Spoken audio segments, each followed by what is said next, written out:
अपन अब यहाँ भोपाल से निकल रहे हैं।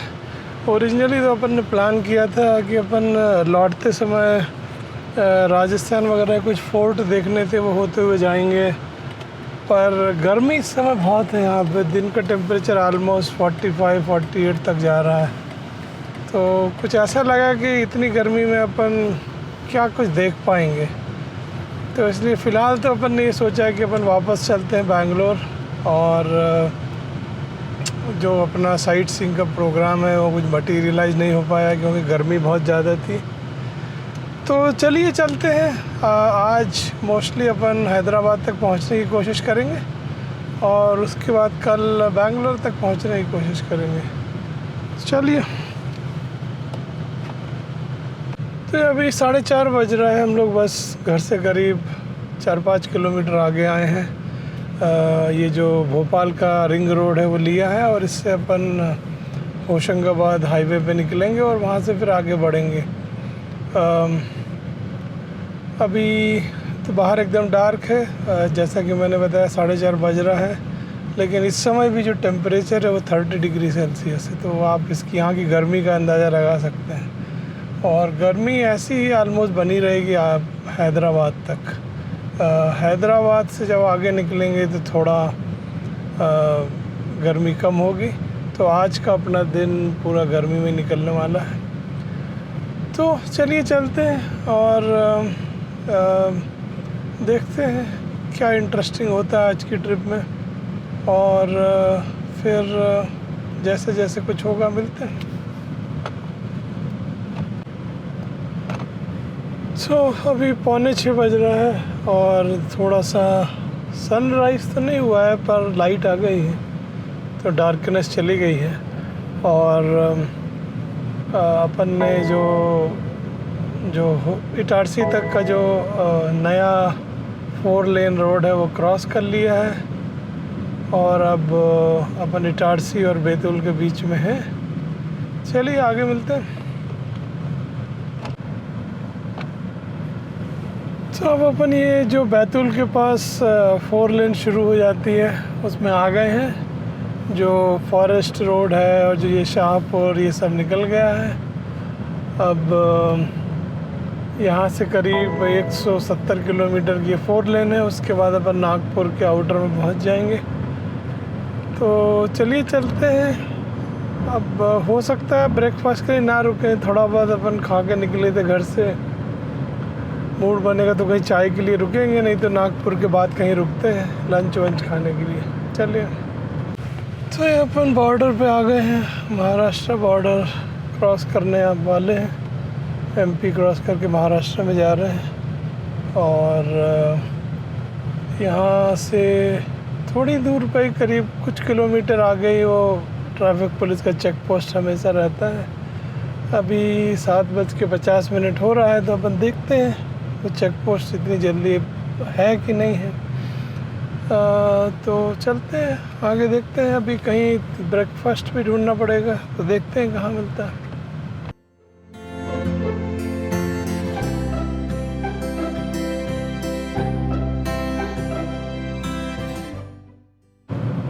तो ये सावनेर जंक्शन के पास ट्रैफिक चेक पोस्ट लगा था, पर उन्होंने मेरे को हाथ दिखाया फिर जाने दिया। तो अभी शायद उनकी पूरी पुलिस फोर्स वहाँ जमा नहीं हुई है, क्योंकि अभी 8 ही बजा है। थोड़ी देर में शायद वो लोगों को रोकने लगेंगे। यहाँ पे आप इस रोड पे अगर आएँ तो इस बॉर्डर पे आपके पास सारे डॉक्यूमेंट होने चाहिए, क्योंकि यहाँ पे 100% टाइम चेकिंग होती रहती है।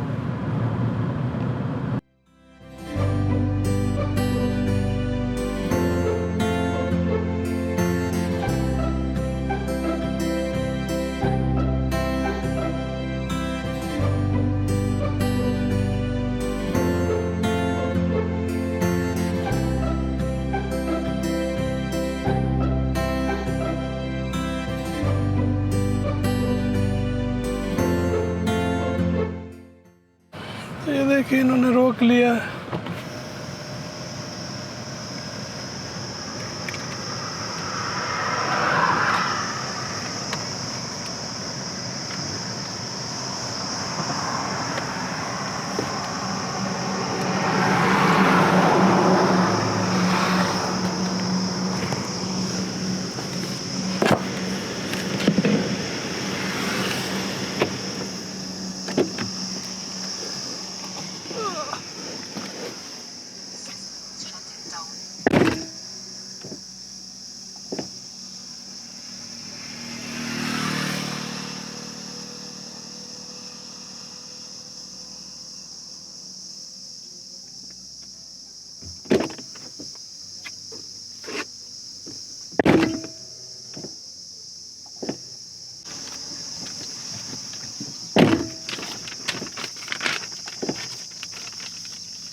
ट्रैफिक पुलिस वालों ने एज यूजुअल डॉक्यूमेंट चेक किए। ये हमेशा यहीं खड़े रहते हैं। बेसिकली जो सावनेर से रोड आती है और इस हाईवे पे मिलती है, या तो उस जंक्शन पे या उसके बाद वाले जंक्शन पे खड़े रहते हैं। और अगर आपकी आउट ऑफ स्टेट गाड़ी है तो ऑलमोस्ट 100% ऑफ द टाइम वो आपको रोकेंगे ही रोकेंगे। अगर महाराष्ट्र की गाड़ियों को मैंने देखा है कि वो नहीं रोकते, और बाइक वालों को पता नहीं किसी कारण से नहीं रोकते हैं, चाहे वो ट्रिपल सीट चला रहे हो चाहे जो भी हो, नहीं रोकते हैं। खाली आउट स्टेशन कार्स को रोकते हैं, और वो बेसिकली इस जुगाड़ में रहते हैं कि आपके पास, जैसे अभी मैंने उनको इंश्योरेंस दिखाया तो मेरा इंश्योरेंस अगस्त तक वैलिड है, पर वो पहले उसको कुछ कन्फ्यूजन था डेट में, तो कहता नहीं ये तो एक्सपायर हो गया। फिर मेरे को उसको समझाना पड़ा कि अभी मई है, अगस्त मई के बाद में आता है। फिर खैर उसने जाने दिया। तो यही कहानी है यहाँ की। और ये हमेशा मेरे साथ, तो मैं पिछले 6-7 सालों में मेरे ख्याल में 20-25 बार यहाँ से निकला होऊंगा, और 100% ऑफ द टाइम ये लोग यहाँ रोकते हैं। तो खैर ठीक है, वो अपना काम कर रहे हैं, हम अपना काम कर रहे हैं, चलिए चलते हैं। तो ये अपन ने नागपुर शहर क्रॉस कर लिया है। इस समय 8:50 हो रहा है। तो ये जो मेन रोड से जिससे अपन आए वहाँ तो अपन को आसपास कोई रेस्टोरेंट मिला नहीं। अभी अपने पास या तो एक ऑप्शन है कि अपन ली मेरिडियन में जाके ब्रेकफास्ट कर लें, और या आगे निकलें और देखें कोई रेस्टोरेंट शायद मिले। चलिए देखते हैं, सोच के बताते हैं थोड़ी देर में कहाँ रुकते हैं।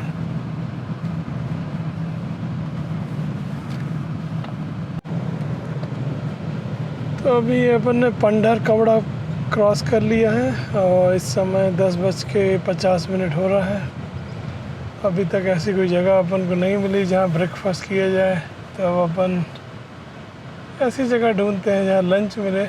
तो ये केलापुर टोल है, इसको क्रॉस करके फिर अपन यहाँ से निकलते हैं। Complex adaptive systems are energy, money, goodwill. तो ये अभी हम महाराष्ट्र बॉर्डर क्रॉस कर रहे हैं, और यहाँ से तेलंगाना में एंटर कर रहे हैं। ये महाराष्ट्र साइड का चेक पोस्ट है, तो यहाँ से अपन निकलते हैं।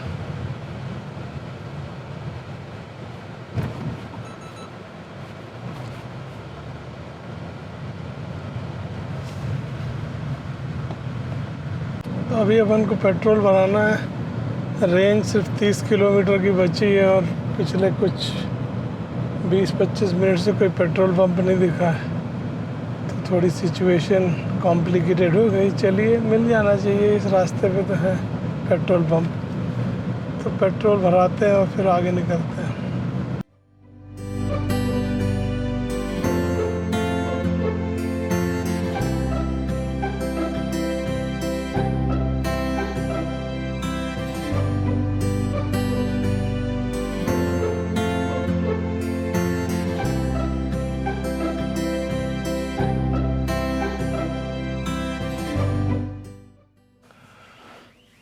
तो अभी यहाँ पर ने टैंक फुल करा लिया है।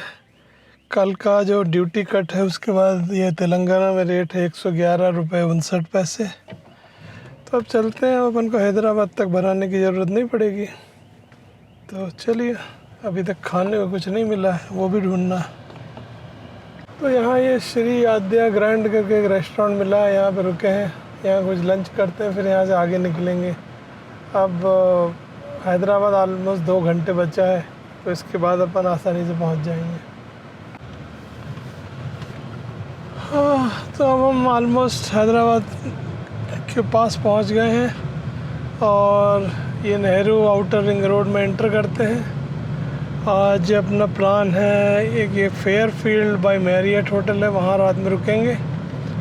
तो वो करीब मेरे ख्याल से आउटर रिंग रोड पे अपन को 50 किलोमीटर चलना पड़ेगा, और उसके बाद जो एग्ज़िट लेके गच्ची बावली इलाके में वो होटल है। तो चलिए अब अपन आउटर रिंग रोड में एंटर करते हैं और आपको वहाँ मिलते हैं होटल में। तो अब करीब 4:30 बज रहा है और हम ये अपना जो होटल है फेयरफील्ड बाय मैरियट गच्ची बावली एरिया में हैदराबाद में वहाँ पहुँच गए। अब यहाँ पे रात को रुकेंगे और फिर सुबह यहाँ से निकलेंगे। चलिए आपको थोड़ा रूम टूर दे देते हैं। इस होटल में मैं पहली बार रुका हूँ। नॉर्मली हम लोग या तो ओक वुड या फिर जो मैरियट का दूसरा होटल है उसमें रुकते हैं। तो चलिए आपको रूम दिखाते हैं। ये देखिए, ये कॉर्नर में सिटिंग एरिया टाइप का है जहाँ आप कुछ काम वगैरह कर सकते हैं। एक ये छोटा सा मिरर है, इधर एक टेलीविज़न है और ये बाकी थोड़ा कपड़े वगैरह रखने की जगह है। और ये क्वीन साइज़ का बेड है। ये देखिए क्वीन साइज़ का बेड है और ये एकदम छोटा सा बाथरूम है और ये शावर का एरिया है। यहाँ पे आप सामान वगैरह रख सकते हैं। तो ये होटल रूम है और अगर इसको कंपेयर करें तो ओक वुड इससे डेफिनेटली बेटर रहता है, पर ये इससे थोड़ा सस्ता है। तो बाकी रूम क्लीन है और सर्विस यहाँ पे मिनिमल है। लगेज वगैरह ये नो सर्विस होटल है, लगेज वगैरह आपको खुद अपना उठा के लाना पड़ता है। तो अगर आप थोड़ा पैसा बचा, जैसे अभी मैंने देखा था, चूँकि मैंने लास्ट दिन ही बुक किया, तो इस समय जो ओक वुड है वो करीब 8,500 का था, ये जबकि 5,500-6 हज़ार का। तो बेसिकली यही है। चलिए।